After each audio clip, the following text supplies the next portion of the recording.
जय राधा माधव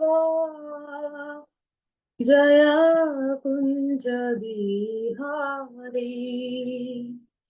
जय राधा माधव जय कुंज बिहारी। जय गोपी जन वल्लभा जय गिरिवरधारी। जय गिरिवरधारी। यशोदानंदना जय व्रज जनरंजना। जय यशोदानंदना जय व्रज जनरंजना। जय यमुना तीरवनचारी। जय कुंज बिहारी। जय यमुना तीरवनचारी। जय कुंज बिहारी। जय राधा माधव जय कुंज बिहारी। हरे कृष्ण कृष्ण कृष्ण हरे हरे। हरे राम राम राम हरे हरे। राधा नील माधव भगवान की जय। श्रील प्रभुपाद की जय। श्रील गुरुदेव की जय। ओम नमो भगवते वासुदेवाय। ओम नमो भगवते वासुदेवाय। ओम नमो भगवते वासुदेवाय। ओम अज्ञानतिमिरान्धस्य ज्ञानाञ्जनशलाकया चक्षुरुन्मीलितं येन तस्मै श्रीगुरवे नमः।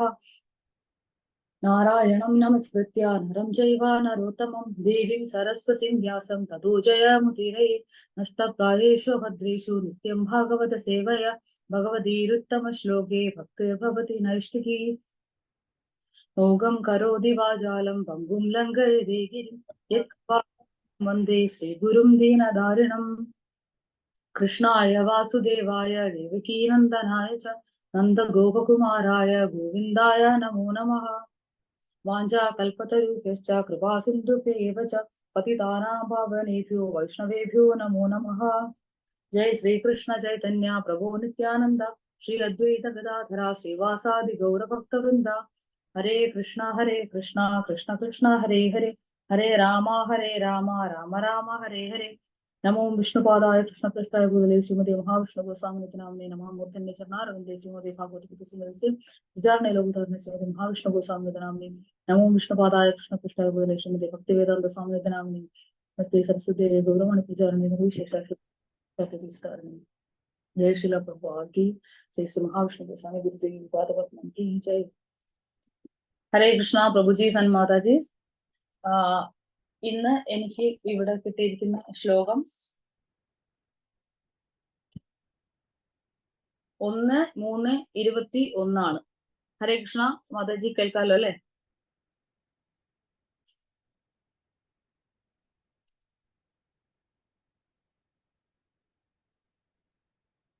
ഹരേ കൃഷ്ണ, കേൾക്കാലോ അല്ലെ മാതാജി?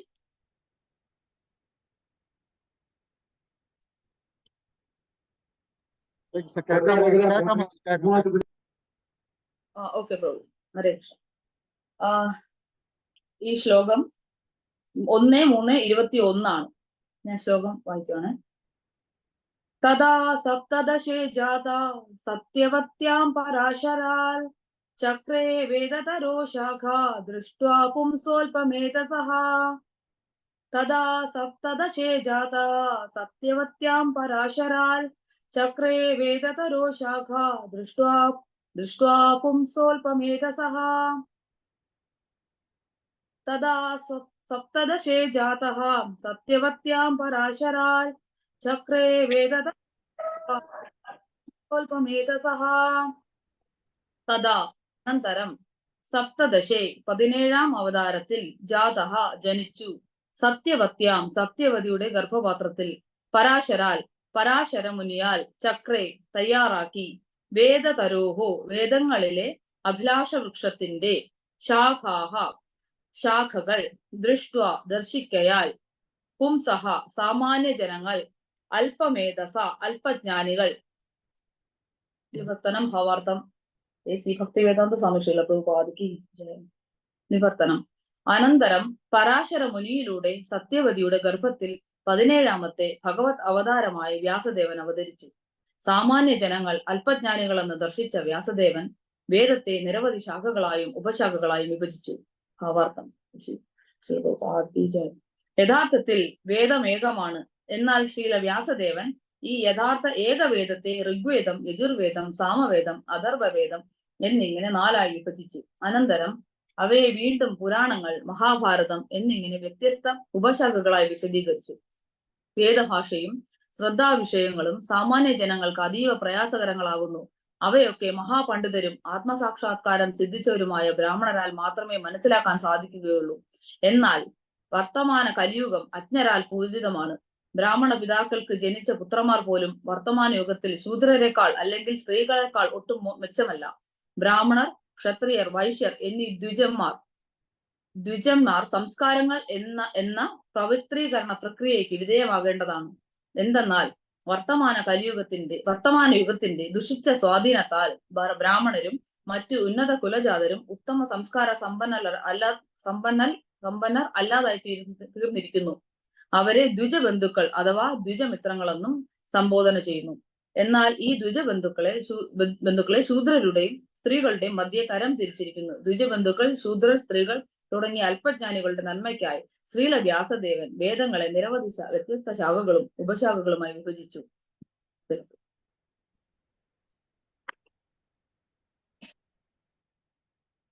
ഹരേ കൃഷ്ണ. ഇവിടെ എനിക്ക് തന്നിരിക്കുന്ന ശ്ലോകം 1:3:21 1:3:20 നമ്മള് 16-ാമത്തെ അവതാരമായി ഭഗവാന്റെ 16-ാമത്തെ അവതാരമായ ഭൃഗുപതിയെ കുറിച്ച് നമ്മൾ ഇന്നലെ അറിഞ്ഞിരുന്നു. ഇന്ന് ഭഗവാന്റെ ശക്തി ആവേശ അവതാരമായ ഗ്രന്ഥരചനാപരമായിട്ടുള്ള അവതാരം എന്ന് പറയും. അതായത് ലിറ്റററി ഇൻകാർണേഷൻ ആയിട്ടുള്ള 17-ാമത്തെ അവതാരം വ്യാസദേവനായിട്ട് ഭഗവാൻ അവതരിച്ചു. 17-ാമത്തെ അവതാരമായിട്ട് വ്യാസദേവനായിട്ട് ജനിച്ചു. അപ്പോ ഇവിടെ ഭഗവാന്റെ വ്യാസദേവന്റെ അവതാര ഉദ്ദേശം എന്ന് പറഞ്ഞാൽ എല്ലാം രചനാപരമായി നിലവിൽ കൊണ്ടുവരിക എന്നുള്ളതാണ്. അപ്പൊ എല്ലാ വേദജ്ഞാനങ്ങളെയും വികസിപ്പിച്ചു അതിനെ രചനാപരമായിട്ട് ലിറ്റററി ആയിട്ട് കൊണ്ടുവന്നു. ലിറ്റററി ഇൻകാർണേഷൻ ആണ് ഭഗവാന്റെ. അതിന് റൈറ്റർ ഇൻകാർണേഷൻ എന്നും പറയും. അപ്പോ ഈ പുറപ്പെട്ടിനകത്ത് പ്രഭുപാദ് പറയുന്നതെന്ന് വെച്ചാൽ വേദം ആദ്യം ഒന്നായിരുന്നു, ഏകമായിരുന്നു വേദം.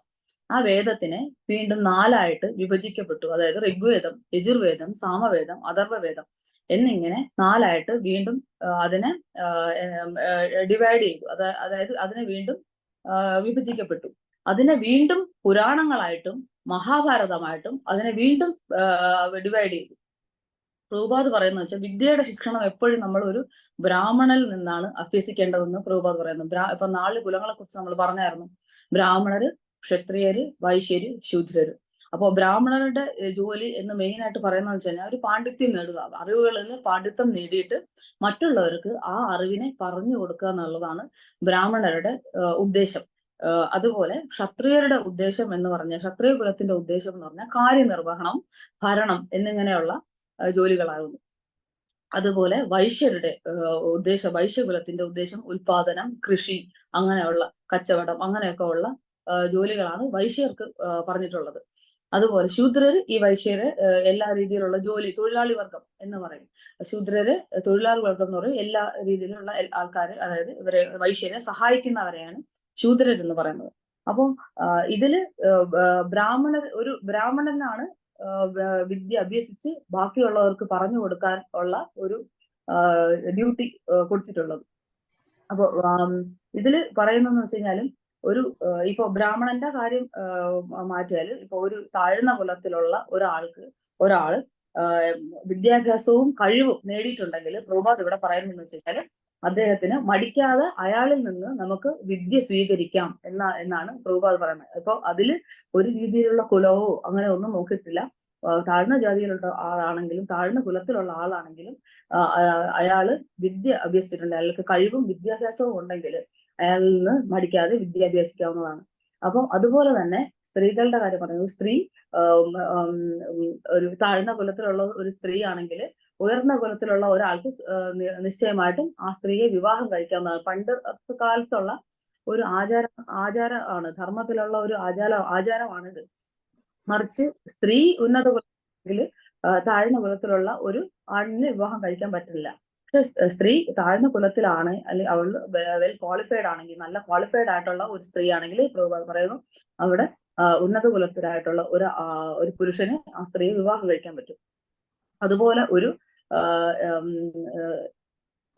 മഹാഭാരതത്തിലുള്ള ഒരു ഏടാണ് സത്യവതി എന്ന് പറയുന്ന സ്ത്രീ. അതായത് ഒരു വളരെ ഫേമസ് ആയിട്ടുള്ള ഒരു കഥാപാത്രമാണ് സത്യവതി എന്ന് പറയുന്നത്. അതായത് ആ സ്ത്രീയിൽ നിന്ന്, സത്യവതിയിൽ നിന്നാണ് കുരുവംശവും പാണ്ഡുവംശവും എല്ലാം വന്നിട്ടുള്ളത്. അപ്പൊ ഇവിടെ സത്യവതിയുടെ കാര്യം, അതായത് വ്യാസദേവന്റെ അമ്മയാണ് സത്യവതി. ഈ ആ ഒരു കഥ എന്ന് പറഞ്ഞാല് ചേതി രാജാവിന്റെ പേര് ഉപചാര വസു. പത്രിക എന്ന് പറയുന്ന മത്സ്യം, അതായത് ഒരു അപ്സരസ് ശാപം കിട്ടി മത്സ്യമായിട്ട് എത്തുന്ന ഒരു അപ്സരസിനും ഉണ്ടായ പുത്രിയാണ്. അപ്സരസിന്റെ വയറ്റിൽ 2 കുട്ടികൾ ഉണ്ടായിരുന്നു. ഒരു ആൺകുട്ടിയും ഒരു പെൺകുട്ടി, അതായത് ഈ ഉപചര വസുവിന്റെ മക്കളാണ്. കുട്ടികളില് ഒരു ദശരഥൻ എന്ന് പറയുന്ന ഒരു മുക്കുവ രാജാവ് യമുന, ആ മത്സ്യത്തിന്റെ വയറ്റിൽ 2 കുട്ടികൾ, ആൺകുട്ടിയും ഒരു പെൺകുട്ടിയും. അപ്പൊ ആൺകുട്ടീനെ ഉപചര വസുവിന് രാജാവിനെ മത്സ്യരാജാവ് ഏൽപ്പിക്കുകയും പെൺകുട്ടി മത്സ്യത്തിന്റെ വയറ്റിൽ നിന്ന് വന്നതുകൊണ്ട് ആ പെൺകുട്ടിക്ക് മത്സ്യത്തിന്റെ ഗന്ധമായിരുന്നു, അതുപോലെ ഇരുണ്ട നിറവുമായിരുന്നു. അപ്പോൾ ആ പെൺകുട്ടിയെ സ്വയം വെക്കുകയും, അതായത് ദശരഥ എന്ന് പറയുന്ന ആ മുക്കുവൻ സ്വയം വെക്കുകയും ആൺകുട്ടീനെ ചേതി രാജാവായ ഉപചര വസുവിനെ ഏൽപ്പിക്കുകയും ചെയ്തു. എന്നിട്ട് ഈ പെൺകുട്ടി വളർന്ന് വലുതായി. അപ്പൊ ഈ ദശരഥൻ എന്ന് പറയുന്ന മുക്കുവന് തോണി യമുനയുടെ അപ്പുറം ഇപ്പുറം തോണി കടത്തുന്നത് ഒരു ജോലി ഉണ്ടായിരുന്നു. മീൻ പിടിക്കുക എന്നുള്ളത്, അങ്ങനെ ഒരു ജോലി ഉണ്ടായിരുന്നു. അപ്പൊ ഈ പെൺകുട്ടി വളർന്ന് കല്യാണപ്രായം എത്തുന്ന ആ സമയത്ത് വരെ അച്ഛനെ സഹായിച്ചുകൊണ്ടേയിരുന്നു. അപ്പൊ ഒരു ദിവസം ഈ പെൺകുട്ടി വളർന്നപ്പോൾ അച്ഛനെ സഹായിക്കാൻ തുടങ്ങി. അപ്പൊ ഒരു ദിവസം പരാശര മുനി കടവത്തെത്തുകയും എന്നെ ഒന്ന് മറുകരയിലേക്ക് കൊണ്ടുപോകാൻ സഹായിക്കാമോ എന്ന് ദശരഥനോട് ആവശ്യപ്പെടുകയും ചെയ്തു. അങ്ങനെ ആവശ്യപ്പെട്ടപ്പോൾ ദശരഥൻ ആഹാരം കഴിക്കുന്ന വേറെന്തോ ഒരു ജോലിയിൽ നിൽക്കുന്നതുകൊണ്ട് പുത്രി എടുത്തു പറഞ്ഞു പരാശര മുനിയെ മറുകരയിലേക്ക് ഒന്ന് എത്തിക്കണം എന്ന് പറഞ്ഞു. പരാശര മുനി പരാശര മുനിയെ സേവിക്കാൻ വേണ്ടിയിട്ട് മത്സ്യത്തിന്റെ ഗന്ധമുള്ളവളായതുകൊണ്ട് മത്സ്യഗന്ധി എന്ന് പേര് വന്നു. മത്സ്യഗന്ധി പരാശര മുനിയെ അക്കരയിലേക്ക് എത്തിക്കാൻ സഹായിച്ചു. അപ്പോ എത്തിക്കുന്നതിന് മുമ്പ് പരാശര മുനി സത്യവതിയിൽ അട്രാക്റ്റഡ് ആയി. അപ്പൊ ആകർഷിക്കപ്പെട്ട് വിടുകയും സത്യവതിയായിട്ട് സമ്പർക്കപ്പെടാൻ ആഗ്രഹിക്കുകയും ചെയ്തു.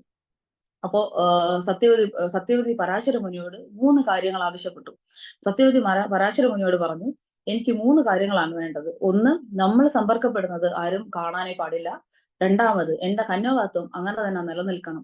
മൂന്നാമത്, എന്റെ ശരീരത്തിൽ നിന്നുള്ള മത്സ്യഗന്ധം പൂർണ്ണമായും പോകണം എന്ന് ആവശ്യപ്പെടുകയും ചെയ്തു.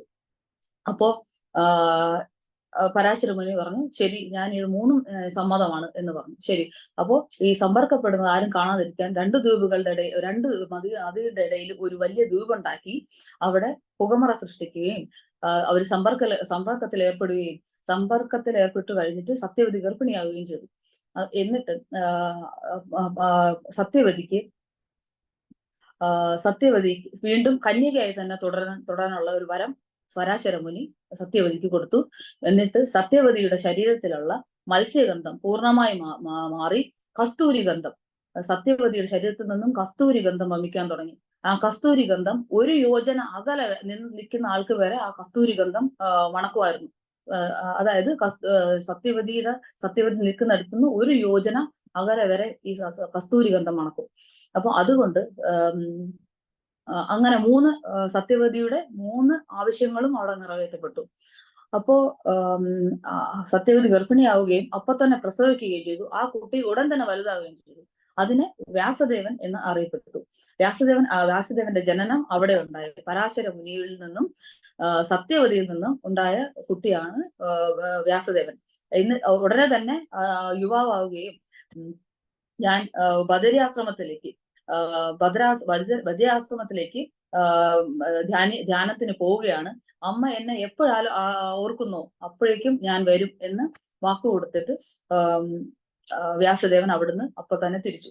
അപ്പോ കസ്തൂരി ഗന്ധം വമിക്കുന്നത് കൊണ്ട് സത്യവതിയുടെ പേര് ഗന്ധവതി എന്നും 1 യോജന അകലെ വരെ സത്യവതിയുടെ ആ ഒരു ഗന്ധം വമിക്കുന്നത് കൊണ്ട് യോജന ഗന്ധ എന്നും സത്യവതിക്ക് പേരുണ്ട്.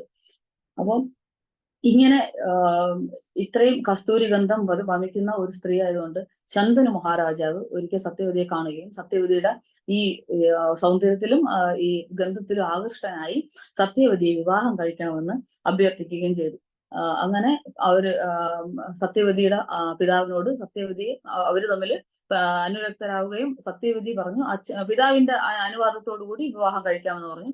പക്ഷെ മത്സ്യരാജൻ അത് സമ്മതിച്ചില്ല. കാരണം മത്സ്യരാജൻ പറഞ്ഞു ഈ ശന്തനു മഹാരാജാവിന് ഗംഗയിൽ നിന്ന് ദേവവ്രതൻ എന്ന് പറയുന്ന ഒരു മകൻ ആദ്യമേ ഉണ്ടായിരുന്നു. ആദ്യത്തെ മകന്റെ പേര് ദേവവ്രതൻ. അപ്പോ പറഞ്ഞു അങ്ങക്ക് ഓൾറെഡി അങ്ങക്ക് ഒരു പുത്രനുണ്ട്, മൂത്ത പുത്രനുണ്ട്.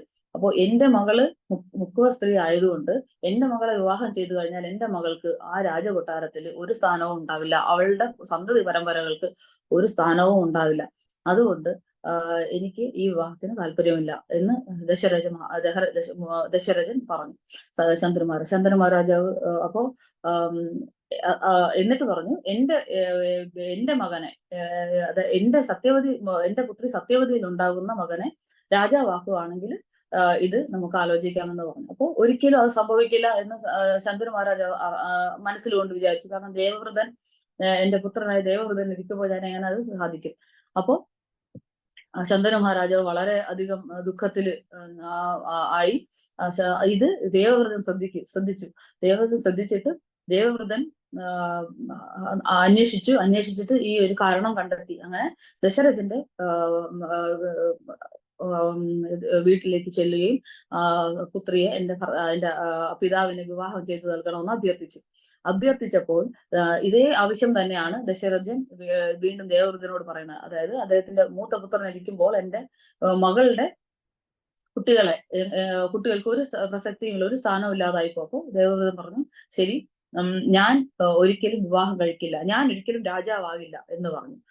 ഓക്കെ ശരി, നീ രാജാവായില്ലെങ്കിലും നീ കല്യാണം കഴിക്കുന്ന കുട്ടികൾ ഉണ്ടാവുമല്ലോ, അപ്പൊ അതിൽ പിന്നെയും ഇങ്ങനെയുള്ള ഒരു പ്രശ്നം ഉരുത്തിരിയുമല്ലോ. അപ്പൊ പറഞ്ഞു ശരി, ഞാൻ രാജാവാകുകയില്ല, ഞാൻ ഒരിക്കലും വിവാഹവും ചെയ്യുകയില്ല, ഇതെന്റെ ഭീഷ്മമായ പ്രതിജ്ഞയാണ് എന്ന് അവിടെ വെച്ച് ഉറക്കെ പ്രഖ്യാപിക്കുകയും ചെയ്തു. ദേവതകൾ അതിഘോരമായിട്ടുള്ള ഈ ഭീഷ്മമായ ഈ പ്രതിജ്ഞ ദേവതകൾ ഭീഷ്മം എന്ന് പറഞ്ഞ് അതിന് ആ ഒരു പ്രതിജ്ഞനെ എതിരേറ്റു. അപ്പോ അദ്ദേഹത്തിന് ദേവവ്രതന് ആ നിമിഷം മുതൽ ഇത് ശന്തനു മഹാരാജാവ് അറിയുകയും ശന്തനു മഹാരാജാവ് ദേവവ്രതനെ അനുഗ്രഹിക്കുകയും ചെയ്തു. ഇച്ഛാമൃത്യു എന്ന് പറയുന്ന ഒരു വരം ദേവവ്രതന് കൊടുക്കുകയും ചെയ്തു. ദേവവ്രതൻ അന്ന് മുതൽ ഭീഷ്മർ എന്നുള്ള ഒരു പേര് വരികയും ചെയ്തു. അങ്ങനെ സത്യവതിയിലും ശന്തനു മഹാരാജാവിന്റെ വിവാഹം കഴിയുകയും അതിൽ നിന്ന് 2 പുത്രന്മാർ ഉണ്ടാവുകയും ചെയ്തു, ചിത്രാംഗതനും വിചിത്രവീരനും. ചിത്രാംഗതൻ ഒരു ഗന്ധർവനാൽ കൊല്ലപ്പെട്ടു.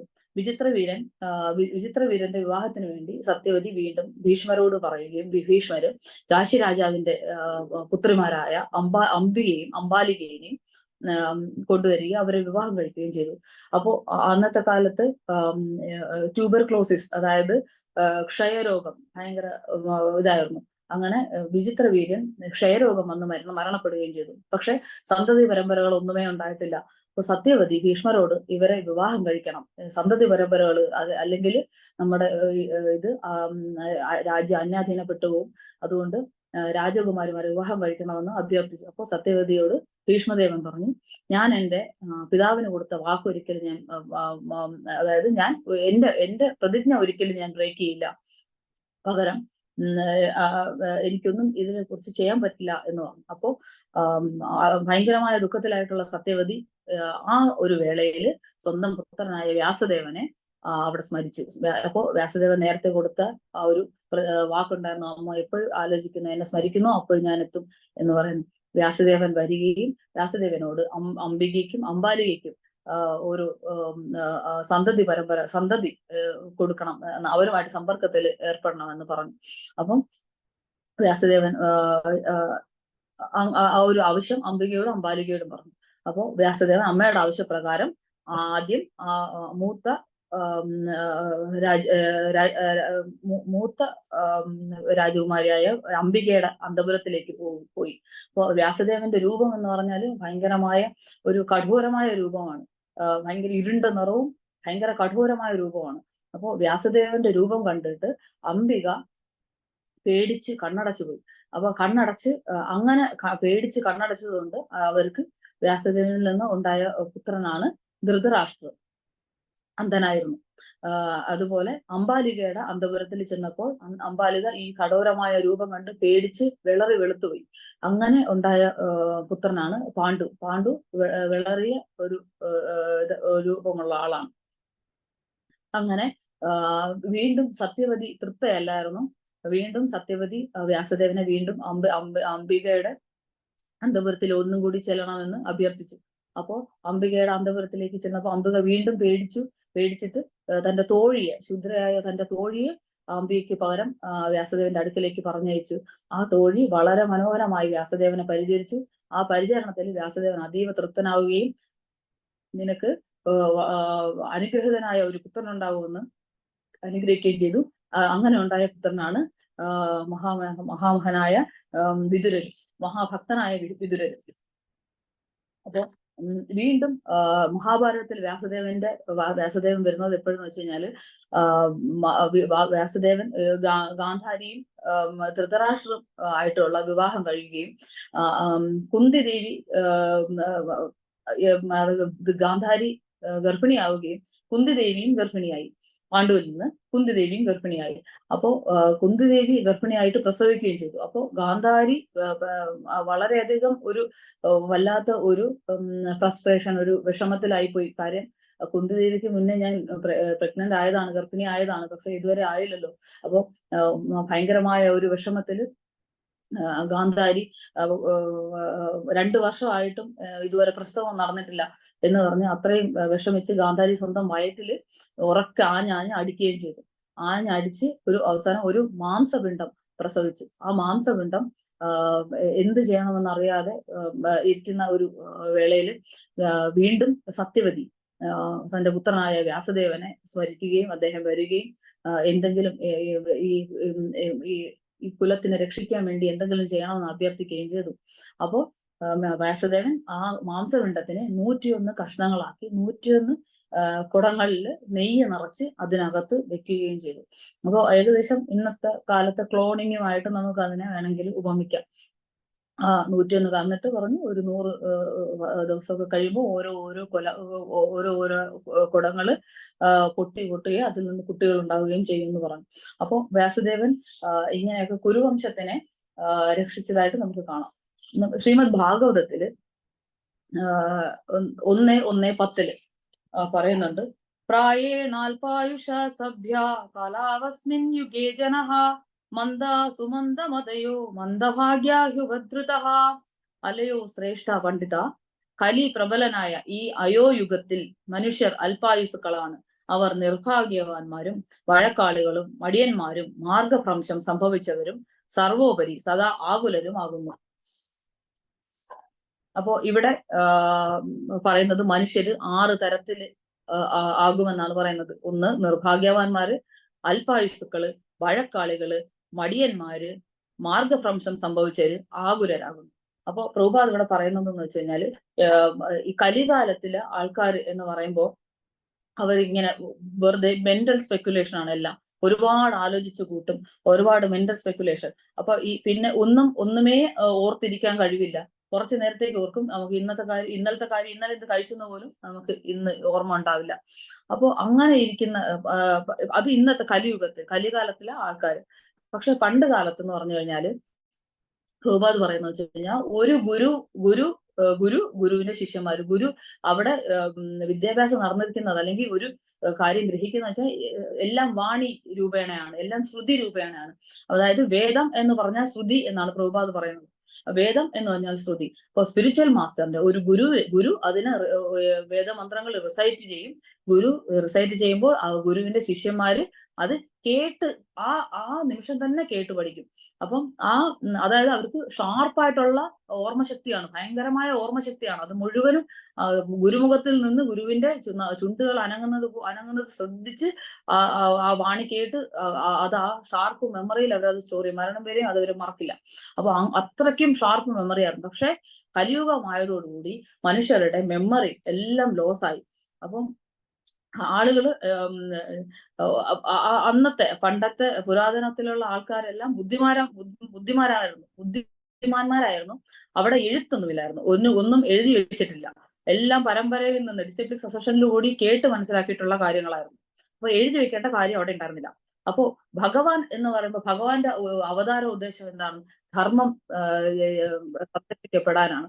അപ്പൊ ഓരോ പ്രാവശ്യം അപ്പൊ ഭഗവാൻ എന്ത് ചെയ്തു? ഇതിന്റെ അടുത്ത സ്റ്റേജ്, നെക്സ്റ്റ് സ്റ്റേജ് എന്താണെന്ന് ഭഗവാൻ മുൻകൂട്ടി മനസ്സിലാക്കി. അതായത് കലികാലം വരുന്നു, കലികാലത്തിലുള്ള ആൾക്കാര് വളരെ അല്പബുദ്ധികളാണ്, ലെസ് ഇന്റലിജന്റ് ആണെന്ന് ഭഗവാൻ മനസ്സിലാക്കി. അതുകൊണ്ട് അല്പബുദ്ധികളായിട്ടുള്ള ആ മനുഷ്യർക്ക് വേണ്ടി ഭഗവാൻ എല്ലാം രചനാപരമായി എല്ലാം എഴുതി വെച്ചു. അപ്പം പുരാതന കാലം മുതൽക്കേ തന്നെ ഈ സ്ക്രിപ്റ്റേഴ്സ് എല്ലാം പുരാതന കാലം മുതൽക്കേ തന്നെ ഉണ്ടായിരുന്നു, പണ്ട് മുതലേ ഉണ്ടായിരുന്നു, ടൈം ഇമ്മമോറിയൽ മുതൽ ഉണ്ടായിരുന്നു. ഇതെല്ലാം കാലക്രമേണ ഇതെല്ലാം ആളുകളുടെ ബുദ്ധിയിൽ നിന്ന് പോകും, ജീവിതത്തിൽ നിന്ന് മാറി മാറി പൊക്കൊണ്ടേ ഇരിക്കും എന്ന് മുൻകൂട്ടി കണ്ട് ഭഗവാൻ വ്യാസദേവനായിട്ട് അവതരിച്ചിട്ട് ഇതെല്ലാം രചനാരൂപത്തിൽ എഴുതി വെച്ചു. അപ്പം ഇതെല്ലാം ലെസ് ഇന്റലിജന്റ് പീപ്പിളിന് വേണ്ടിയിട്ടാണ്, എല്ലാം അല്പബുദ്ധി ആയിട്ടുള്ള ആളുകൾക്ക് വേണ്ടിയിട്ട്. അതായത് അവർക്ക് മറന്നുപോകും, ഒന്നുമേ ആലോചിച്ച് വെക്കാനുള്ള ഒരു കഴിവില്ലാത്ത അങ്ങനെയുള്ള അല്പബുദ്ധിക്കാർക്ക് വേണ്ടിയിട്ട് ബുക്ക് അതായത് ഗ്രന്ഥരൂപേണ എല്ലാം എഴുതി വെച്ചു. അപ്പോൾ പ്രഭുപാദ് ഇവിടെ പറയുന്നത് ആദ്യം ഒരു വേദമായിരുന്നു ഉണ്ടായിരുന്നത്, അതിന് അഥർവ വേദമെന്നായിരുന്നു പ്രഭുപാദ് പറയുന്നത്. അപ്പൊ അതിന് തരംതിരിച്ചു. അതായത് ഓരോ വിഷയങ്ങളുടെ സ്വഭാവം അനുസരിച്ച്, സ്വഭാവവും അതിന്റെ അണ്ടർസ്റ്റാൻഡിങ്, ഓരോരുത്തരുടെ അണ്ടർസ്റ്റാൻഡിങ്ങും അനുസരിച്ച് അതിനെ പല വിഭാഗങ്ങളായിട്ട് തിരിച്ചു. അത് അപ്പൊ ഇതിന്റെ അങ്ങനെ ഋഗ്വേദം, സാമവേദം, യജുർവേദം, അഥർവവേദം ഇങ്ങനെ 4 ശാഖകളായിട്ട് തിരിച്ച് അതിനെ വീണ്ടും പുരാണങ്ങളിൽ അതിന്റെ എസൻസിനെ, അതിന്റെ സാരാംശത്തിനെ പുരാണങ്ങളിലൂടെ എക്സ്പ്ലെയിൻ ചെയ്യപ്പെട്ടു. വീണ്ടും പുരാണങ്ങളിലൂടെ മഹാഭാരതത്തിലൂടെയും എക്സ്പ്ലെയിൻ ചെയ്യപ്പെട്ടു. അതിനെ അപ്പോ ഇത്രയും എഴുതി കഴിഞ്ഞിട്ടും, എല്ലാ വേദാന്ത സൂത്രങ്ങളും എല്ലാം എഴുതി കഴിഞ്ഞിട്ടും വ്യാസദേവൻ ഒട്ടും സംതൃപ്തനല്ലായിരുന്നു. അപ്പോൾ എന്തോ ഒരു കുറവ് പോലെ അനുഭവപ്പെട്ട സമയത്ത് അദ്ദേഹം ഇങ്ങനെ ആലോചിക്കുകയായിരുന്നു, ഞാൻ ഇത്രയും എഴുതിയിട്ടും എനിക്ക് ഒരു സാറ്റിസ്ഫാക്ഷൻ ഇല്ലല്ലോ, എന്ത് പറ്റി എന്നിങ്ങനെ ആലോചിച്ചുകൊണ്ടിരുന്നു. അപ്പൊ അദ്ദേഹത്തിന്റെ ഗുരുവായ നാരദ വരികയും നാരദമുനി ചോദിച്ചു, താങ്കൾ എന്താണ് ഇത്രയും ആകുലനായിരിക്കുന്നത്, ഇത്ര വിഷമനായിരിക്കുന്നത് എന്താണെന്ന് ചോദിക്കും. അപ്പോ പറഞ്ഞു, ഞാൻ എല്ലാമേ എഴുതി, പക്ഷെ എനിക്ക് ഒരു സമാധാനം, ഒരു സന്തോഷം, ഒരു സാറ്റിസ്ഫാക്ഷൻ, ഒരു തൃപ്തി കിട്ടുന്നില്ല എന്ന് പറഞ്ഞു. അപ്പൊ നാരദമുനി പറഞ്ഞു, ഈ ഭഗവാന്റെ പരിശുദ്ധമായ ഭക്തിയുത സേവനത്തെക്കുറിച്ചും ഭഗവാന്റെ ഗ്ലോറിഫിക്കേഷനെ കുറിച്ചും എഴുതിയിട്ടില്ല. ഇതാണ് നിന്റെ ദുഃഖത്തിന്റെ മെയിൻ ആയിട്ടുള്ള ഒരു ഹേതു. അപ്പൊ അതിനാല് ഭഗവാന്റെ ലീലകൾ ധ്യാനിച്ച് ഭഗവാന്റെ ഡിവോഷണൽ സർവീസ്, അതായത് ഭക്തിയുത സേവനം ഡയറക്റ്റ് ആയിട്ട് ഗ്ലോറിഫൈ ചെയ്യുന്ന രചന എഴുതുക എന്ന് നാരദമുനി വ്യാസദേവനോട് ഇൻസ്ട്രക്ട് ചെയ്യുക, ഉപദേശിച്ചു. അപ്പോൾ ആ ഇൻസ്ട്രക്ഷൻ, ആ ഉപദേശം കിട്ടിയ ഉടനെ തന്നെ വ്യാസദേവൻ മെഡിറ്റേഷൻ ചെയ്തു. അതിലൂടെ അദ്ദേഹം ഭഗവാനെ കണ്ടു, ജീവാത്മാക്കളെ കണ്ടു, മായ കണ്ടു, എല്ലാ പ്രശ്നങ്ങളും മനസ്സിലാക്കി, അതിന്റെ പരിഹാരവും മനസ്സിലാക്കി. അങ്ങനെ ഉരുത്തിരിഞ്ഞതാണ് ശ്രീമദ് ഭാഗവതം. അപ്പോൾ വ്യാസദേവൻ ഇത് ഭാഗവതം വ്യാസദേവന്റെ പുത്രനായ സുഖദേവ ഗോസ്വാമിക്ക് ഉപദേശിച്ചു. സുഖദേവ പരീക്ഷിത് മഹാരാജാവിന് ഉപദേശിക്കുന്നത് നമ്മൾക്ക് ഇന്ന് കേൾക്കുന്ന രീതിയിലുള്ള വളരെ മഹത്തായ രീതിയിലുള്ള ഭാഗവതം വന്നു. അപ്പം എപ്പോഴും ഭഗവാൻ ധർമ്മം പ്രൊട്ടക്ട് ചെയ്യാൻ വേണ്ടിയിട്ടാണ് വരുന്നത്. അപ്പൊ ഇവിടെ ഭഗവാൻ റൈറ്റ് ഇൻകാർണേഷൻ ആയിട്ട് ഗ്രന്ഥരചനാപരമായിട്ടുള്ള അവതാരമായിട്ടാണ്, ശക്തി ആവേശ അവതാരമായിട്ട് വ്യാസദേവനായിട്ട് ഭഗവാൻ അവതരിച്ചു. അപ്പോൾ വ്യാസദേവൻ എന്ന് പറയുന്നത് ഒരു പോസ്റ്റാണ്, ഒരു സ്ഥാനമാണ്. കാരണം ആ പോസ്റ്റിന് നമ്മൾ പല രീതിയിലും ആദരിക്കുന്നുണ്ട്. അതായത് ഒരു ഗുരുവിന്റെ ജന്മദിനത്തിന് നമ്മൾ വ്യാസപൂജ എന്നാണ് പറയുന്നത്. അതായത് ഒരു ക്ലാസ് എടുക്കുന്ന ആ ഒരു സ്ഥാനത്തിന്, ആ ഒരു ഇതിനെ നമ്മൾ വ്യാസാസനം എന്നാണ് പറഞ്ഞാണ് ആദരിക്കുന്നത് ആ സ്ഥാനത്തിന്. അപ്പം വ്യാസദേവൻ എന്ന് പറയുന്ന ആ ഒരു പോസ്റ്റ് അത്രയ്ക്ക് ഇമ്പോർട്ടന്റ് ആണ്. ആ പോസ്റ്റ് എന്ന് പറഞ്ഞത് ഒരു വ്യക്തി ആയിരിക്കത്തില്ല. അത് ഓരോ ദ്വാപര യുഗത്തിലും ഓരോ വ്യാസദേവൻ ചേഞ്ച് ആയിക്കൊണ്ടേയിരിക്കും. ഓരോ വ്യാസദേവൻ വന്നുകൊണ്ടേയിരിക്കും. അപ്പൊ അതായത് 20ാമത്തെ സഹസ്രാബ്ദത്തിലെ 7ാമത്തെ മനുവിന്റെ ഇതിലാണ് ഇത് നടക്കുന്നത്. ഇതില് നമ്മൾക്ക് ഇപ്പൊ ഉള്ളത് 29ാമത്തെ 28ാമത്തെ വ്യാസദേവനാണ് നമുക്ക് ഇപ്പൊ ഉള്ളത്. അപ്പൊ 29, അതായത് അടുത്ത ദ്വാപര യുഗത്തിൽ 29ാമത്തെ വ്യാസദേവൻ എന്ന് പറയുന്നത് അശ്വത്ഥാമാവാണ്. ഇപ്പോഴത്തുള്ള അശ്വത്ഥാമാണ് അടുത്ത വ്യാസദേവൻ. ഇപ്പൊ ഉള്ള വ്യാസദേവന്റെ പേര്, ഇപ്പൊ ഉള്ള വ്യാസദേവൻ ഭഗവാന്റെ അവതാരമാണ്. അതായത് 28ാമത്തെ വ്യാസദേവൻ ഭഗവാന്റെ അവതാരമാണ്. പേര് കൃഷ്ണദ്വൈപായന വ്യാസ. കൃഷ്ണ എന്ന് പറഞ്ഞാൽ ഇരുണ്ട നിറം, ദ്വൈപായന എന്ന് പറഞ്ഞാൽ സതീമതി എന്ന് പറയുന്ന 2 നദികളുടെ ഇടയിലുള്ള ആ ദ്വീപില് ജനിച്ച ആളായത് ദ്വൈപായന എന്ന് പറയുന്നു. വ്യാസ എന്ന് പറഞ്ഞാൽ വേദങ്ങളുടെ രചയിതാവ്. വേദങ്ങളെ വിഭജിച്ച് പല പല പാർട്ടാക്കി അങ്ങനെയുള്ള സ്ക്രിപ്റ്റേഴ്സിന്റെ രചയിതാവിനെ, ഗ്രന്ഥങ്ങളുടെ രചയിതാവിനെ വ്യാസ എന്ന് പറയുന്നു. അപ്പം വ്യാസദേവന്റെ പല പല നാമങ്ങൾ പറയുന്നുണ്ട്. കൃഷ്ണ ദ്വൈപായന, സത്യവതി സുത, പരാശര്യാത്മജ, ബാദരായണ, വേദവ്യാസ. അപ്പോ ഇവിടെ ചൈതന്യ ചരിതാമൃതത്തില് ചൈതന്യ മഹാപ്രഭു വ്യാസദേവനെ ഗ്ലോറിഫൈ ചെയ്യുന്നുണ്ട്. മായാമുക്ത ജീവേര നാഹി സ്വദാ കൃഷ്ണജ്ഞാന, ജീവേര കൃപായ കൈലേ കൃഷ്ണവേദ പുരാണ. അപ്പോ ഇവിടെ പറയുന്ന വെച്ചാൽ മായാമുക്ത ജീവേര എന്ന് പറഞ്ഞു ഈ മായയില് കുടുങ്ങിക്കിടക്കുന്ന, മായയാകുന്ന ഒരു അന്ധകാരത്തില് കുടുങ്ങിക്കിടക്കുന്ന ജീവാത്മാക്കള്, അവർക്ക് നാഹി സ്വത കൃഷ്ണജ്ഞാന എന്ന് പറഞ്ഞാൽ അവർക്ക് സ്വന്തമായിട്ട് ഭഗവാനെ കുറിച്ച് അറിയാനും, ഭഗവാന്റെ ഗ്ലോറീസിനെ കുറിച്ച് അറിയാനും, പാസ്റ്റൈംസിനെ കുറിച്ച് അറിയാനും സ്വന്തമായിട്ട് നാഹി സ്വത കൃഷ്ണജ്ഞാന, സ്വന്തമായിട്ട് ഒരു കഴിവുമേയും ഇല്ല. അപ്പൊ കാരണം അവര് എത്രയോ നാളുകൊണ്ട് അവര് ഈ മെറ്റീരിയൽ വേൾഡിന്റെ, ഈ ഭൗതിക ലോകത്തിന്റെ കുടുക്കിൽ ഇങ്ങനെ കുടുങ്ങിക്കിടക്കുകയാണ്. അപ്പൊ അവർക്ക് ആ മായയെ സേവിക്കുകയും അവരിങ്ങനെ മായയിൽ അട്രാക്റ്റഡ് ആയിക്കൊണ്ട് വീണ്ടും അട്രാക്റ്റഡ് ആയിക്കൊണ്ടിരിക്കുന്നു. അവർക്ക് സ്വന്തമായിട്ട് നാഹി സ്വത കൃഷ്ണജ്ഞാന, ഒരിക്കലും അവർക്ക് സ്വന്തമായിട്ട് കൃഷ്ണന്റെ ജ്ഞാനം കിട്ടുന്നില്ല. അപ്പൊ അതുകൊണ്ട് ജീവേര കൃപായ കൈലേ, അതായത് അങ്ങനെയുള്ള ഇൻഡിപെൻഡന്റ് ആയിട്ട് അവർക്ക് ആ അറിവ് നേടാൻ പറ്റാത്തത് കൊണ്ട്, ഭഗവാന്റെ വേരിയസ് ആയിട്ടുള്ള പല രീതിയിലുള്ള പാസ്റ്റേഴ്സും ഗ്ലോറിഫിക്കേഷൻ അവർക്ക് കിട്ടാത്തത്, സ്വന്തമായിട്ട് അവർക്ക് നേടിയെടുക്കാൻ പറ്റാത്തത് കൊണ്ട് കൃഷ്ണ വേദപുരാണ, ഭഗവാൻ അങ്ങനെയുള്ള പതിതാത്മാക്കൾക്ക് വേണ്ടിയിട്ട് ഭഗവാൻ കൃഷ്ണൻ ഈ വേദങ്ങളെ രചിച്ചു, ഈ വേദപുരാണത്തിനെ രചിച്ചു. അതായത് കുരുക്കിൽ നിന്നും മോചനം നേടാൻ വേണ്ടിയിട്ട് ഈ രചന രചിച്ചു. അപ്പോ അവർക്ക് ഈ ഒരു ഇന്ദ്രാസനത്തിന്റെ കുരുക്കിൽ നിന്നും മോചനമേകാൻ പറ്റും ഈ സ്ക്രിപ്റ്റേഴ്സ് വഴി. അപ്പോ വ്യാസദേവൻ തന്നിട്ടുള്ള ഏറ്റവും നല്ല ഒരു മരുന്നാണ് ശ്രീമദ് ഭാഗവതം. ഭാഗവതത്തിൽ ഏറ്റവും മഹത്തായിട്ടുള്ള, വ്യാസദേവന്റെ ഏറ്റവും മഹത്തായിട്ടുള്ള രചനയുമാണ് ശ്രീമദ് ഭാഗവതം. അപ്പൊ ശ്രീമദ് ഭാഗവതത്തിന് ഗ്ലോറിഫിക്കേഷൻ ഇതിനകത്ത് 1:40 മുതൽ 44 വരെ കൊടുത്തിട്ടുണ്ട്. ഭാഗവതത്തിൽ 1:3:40 മുതൽ 44 വരെ. അതിന്റെ വിവർത്തനം ഞാൻ വായിക്കാം. ശ്രീമദ് ഭാഗവതം ഭഗവാന്റെ സാഹിത്യ സംബന്ധ അവതാരവും ഭഗവത് അവതാരമായ ശ്രീല വ്യാസദേവനാൽ രചിക്കപ്പെട്ടതുമാകുന്നു. മാത്രവുമല്ല, ഈ ഗ്രന്ഥം സർവമാന ജനങ്ങളുടെയും പരമക്ഷേമത്തെ ഉദ്ദേശിച്ചിട്ടുള്ളതും സർവ ഐശ്വര്യപ്രദായകവും അത്യാനന്ദമയവും സർവശ്രേഷ്ഠവും സർവവിജയപ്രദായകവുമാകുന്നു. ആത്മസാക്ഷാത്കാരം സിദ്ധിച്ചവരിൽ പ്രമുഖനും അഭിവന്ദ്യനുമായ തന്റെ പുത്രന് ശ്രീ വ്യാസദേവൻ സർവവേദ സാഹിത്യങ്ങളുടെയും പ്രപഞ്ച ചരിത്രങ്ങളുടെയും സാരാംശം പകർന്നു നൽകി. അതായത് ഇതിനകത്ത് ഈ ശ്ലോകത്തിൽ പറയുന്നു സാരം സാരം സമുദ്രതം എന്ന് പറയുന്നുണ്ട്. അപ്പൊ അതില് എന്ന് വെച്ചാൽ സർവ വേദങ്ങളുടെയും the essence of all Vedic literature എന്നാണ് പറയുന്നത്. എല്ലാ വേദിക് ലിറ്ററേച്ചറിന്റെയും ക്രീം, ആ ഒരു എസെൻസ് ആണ് ഈ ഇതില് ഉള്ളത്, ഈ ഭാഗവതത്തിൽ ഉള്ളതെന്ന് പറയുന്നുണ്ട്.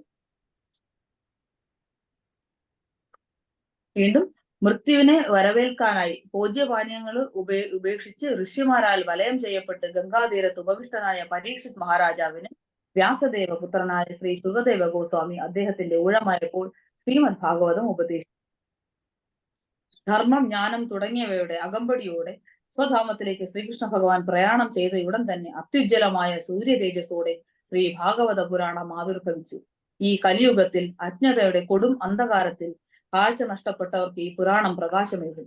ഇവിടെ ഭാവാർത്ഥ ഈ കലിയുഗത്തിൽ ജീവിതത്തിന്റെ യഥാർത്ഥ പ്രകാശം ദർശിക്കുവാൻ ആഗ്രഹിക്കുന്ന വ്യക്തികൾ വഴികാട്ടിയായി ഈ ഇരു ഗ്രന്ഥങ്ങളെയും നിശ്ചയമായും സ്വീകരിക്കണം. ഇരു ഗ്രന്ഥങ്ങൾ എന്ന് പറയുന്നത് ഭഗവത്ഗീതയും ഭാഗവതവുമാണ്. എങ്കിൽ മാത്രമേ അവരുടെ ജീവിത ലക്ഷ്യം പരിപൂരിതമാകൂ. ജീവിതത്തിന്റെ പ്രാരംഭ അധ്യയനം ഭഗവത്ഗീതയിലാണ്. ശ്രീകൃഷ്ണ ഭഗവാന്റെ ആകാരം പൂണ്ട് ശ്രീമദ് ഭാഗവതം ജീവിതത്തിന്റെ പരമകോടിയാകുന്നു.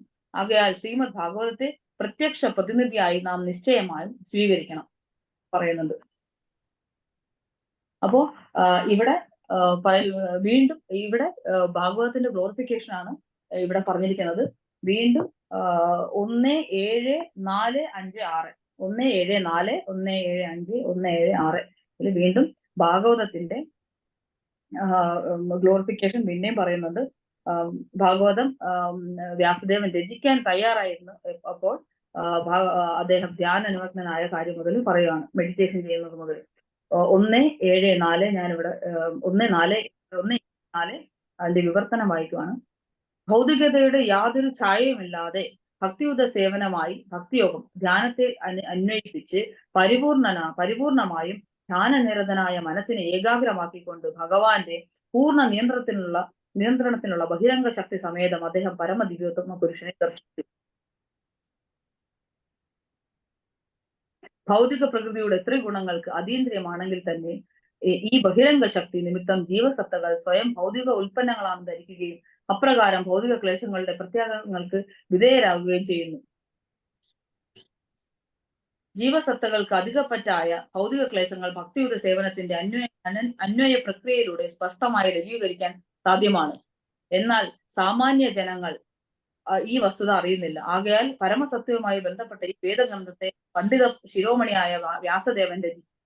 അപ്പോൾ ഇതിൽ ആദ്യം പറയുന്നത് എന്ന് പറഞ്ഞാല് വ്യാസദേവൻ ഫുൾ ഡിവോഷനോടുകൂടി ഭഗവാനെ ധ്യാനിച്ചു. അപ്പോൾ ധ്യാനിച്ചപ്പോ വ്യാസദേവൻ ഭഗവാന്റെ എല്ലാ വിഭിന്നങ്ങളായിട്ടുള്ള ഊർജത്തോടുകൂടി ഭഗവാനെ, അതായത് ഭഗവാനെ കണ്ടു. ഭഗവാന്റെ പിന്നിൽ നിൽക്കുന്ന മായാദേവിനെ വ്യാസദേവൻ ഭഗവാന്റെ മുന്നിൽ വരാൻ ലജ്ജിക്കപ്പെട്ട് ഭഗവാന്റെ പുറകിൽ നിന്ന് ഭഗവാന്റെ ഛായ പോലെ, ഷാഡോ പോലെ നിൽക്കുന്ന മായാദേവി കൈ കൂപ്പി ഭഗവാന്റെ ആജ്ഞകളെല്ലാം അനുസരിച്ച് നിൽക്കുന്ന മായാദേവിനെ വ്യാസദേവൻ കണ്ടു. അത് കഴിഞ്ഞിട്ട് എല്ലാ സമോഹിതരായിട്ടുള്ള ജീവാത്മാക്കളെ, അതായത് ഈ ജനന മരണ ചക്രങ്ങളിൽ നിന്നും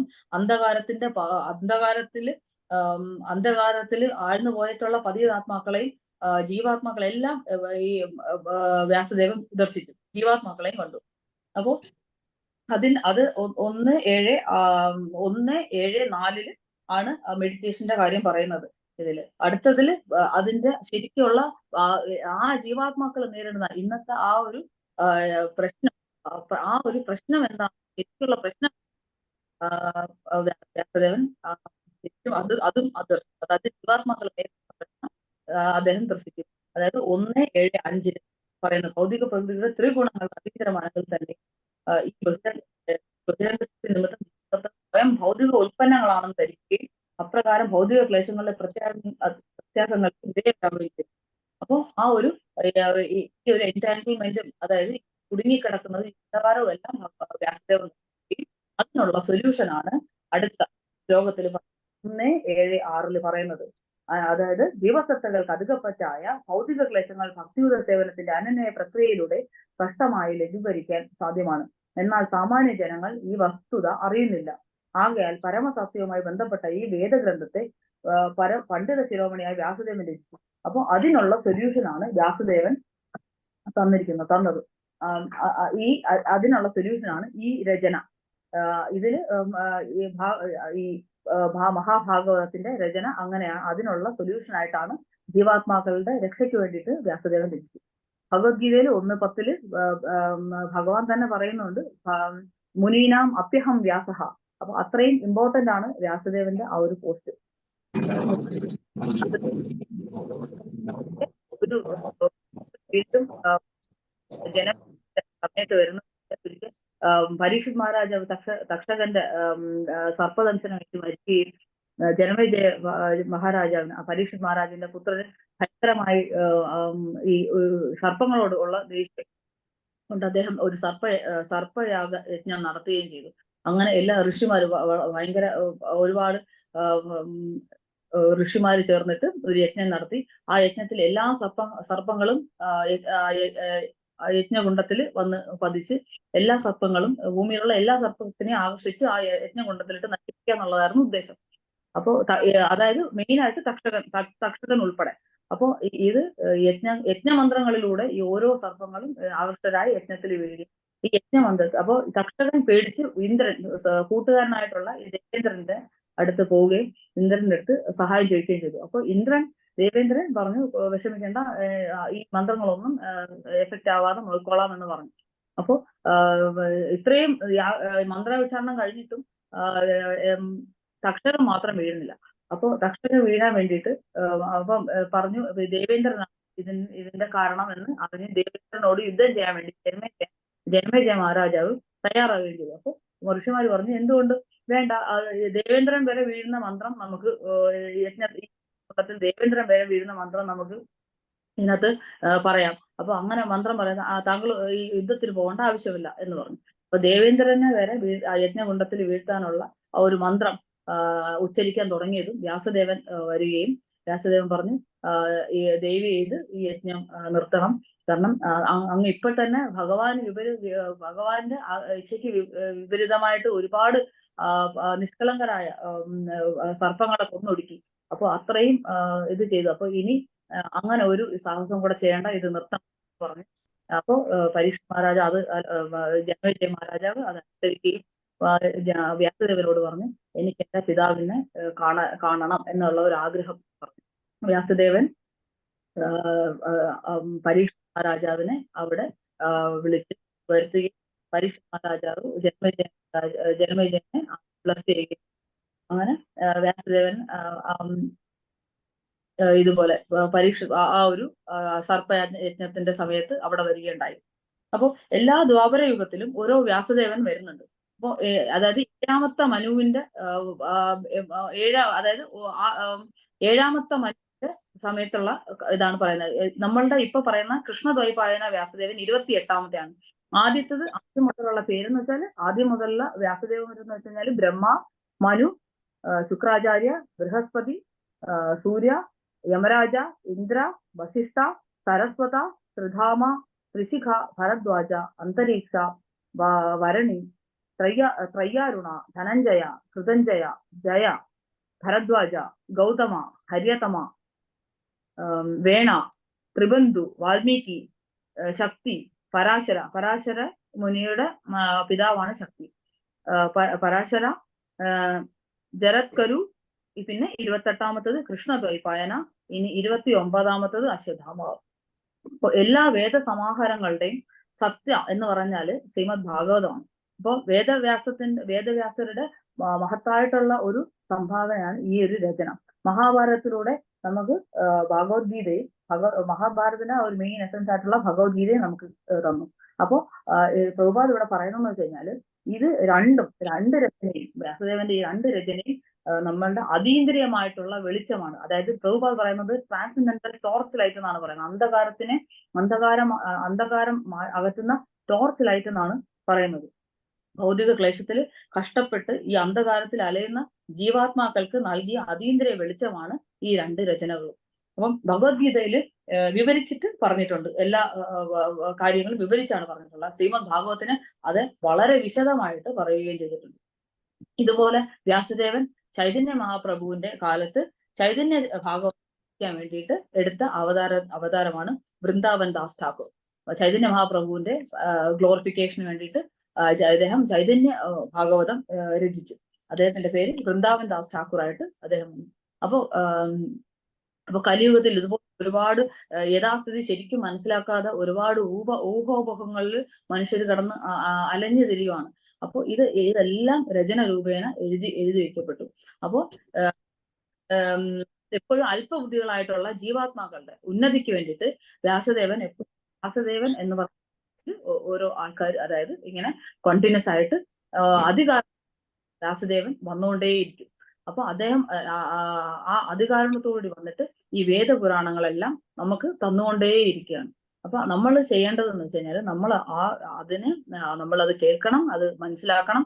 നമ്മളുടെ ജീവിതം ആ ഗ്രന്ഥങ്ങളെല്ലാം, ആ രചനകളെല്ലാം വളരെ ഭവ്യതയോടുകൂടിയും എളിമയോടുകൂടിയും ഗുരുമുഖത്ത് നിന്ന് ഭക്തന്മാരുടെ ഇടയിൽ നിന്ന് കേൾക്കണം, ഹരിനാമം ചൊല്ലണം, ഭക്തിയുത സേവനത്തിൽ മുഴുകണം.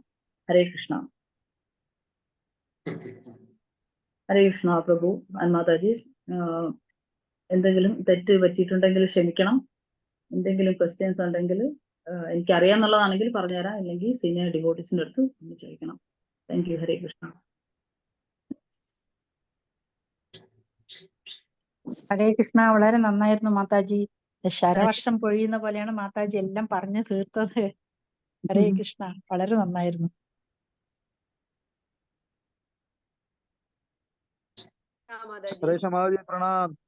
പ്രണാം.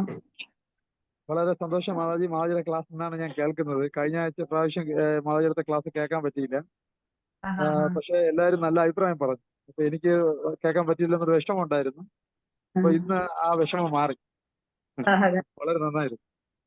വളരെ സന്തോഷം മാതാജി. മുന്നോട്ട് വരാം. ഇത്രയും സ്റ്റഫ് ഉണ്ടായിരുന്നിട്ടാണോ ക്ലാസ് എടുക്കാതെ മാറി നിൽക്കുന്നത്? മുന്നോട്ട് വരാം. ഇനി ആഴ്ചക്ക് ഒരു ക്ലാസ് വെച്ച് മാതാജി എടുക്കാം. ഹരേ സ്വാഗതം മാതാജി. ഓക്കെ, വളരെ സന്തോഷം. ഹരേ നന്നായിരുന്നു. ഹരേ കൃഷ്ണ മാതാജി. ക്ലാസ് ആയിരുന്നു രുക്മിണി മാതാജി. ഈ പറഞ്ഞ പോലെ കുറെ കാര്യങ്ങൾ പറഞ്ഞു തന്നു. Thank you Maji. ഹരേ കൃഷ്ണ. നമുക്കൊക്കെ ക്ലാസ് എടുക്കാൻ തോന്നും ആശ മാതാജിയുടെ രുക്മിണി മാജിയുടെ ക്ലാസ് കേൾക്കുമ്പോ. Thank you. ഹരേ കൃഷ്ണ. ഹരേ കൃഷ്ണ. കേൾക്കുന്നില്ലല്ലോ. കേൾക്കുന്നില്ലേ പ്രഭു? കേൾക്കാം പ്രഭു, കേൾക്കാം.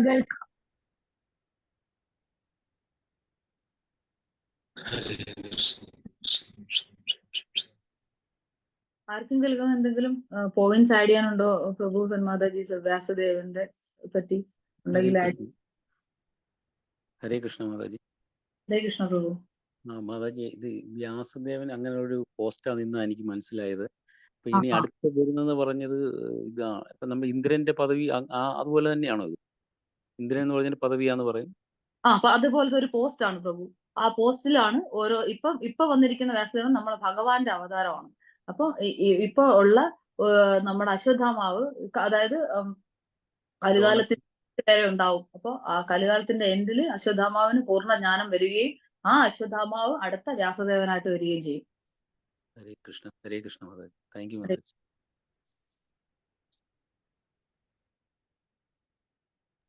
ഹരേ കൃഷ്ണ മാതാജി. നല്ല ക്ലാസ് ആയിരുന്നു കേട്ടോ, നന്നായി പറഞ്ഞിട്ടുണ്ട്. ഹരേ കൃഷ്ണ. ഹരേ കൃഷ്ണ. ഹരേ കൃഷ്ണ സാർ. നന്നായിട്ടുണ്ടായിരുന്നു. ഹരേ കൃഷ്ണ. ഹരേ കൃഷ്ണ.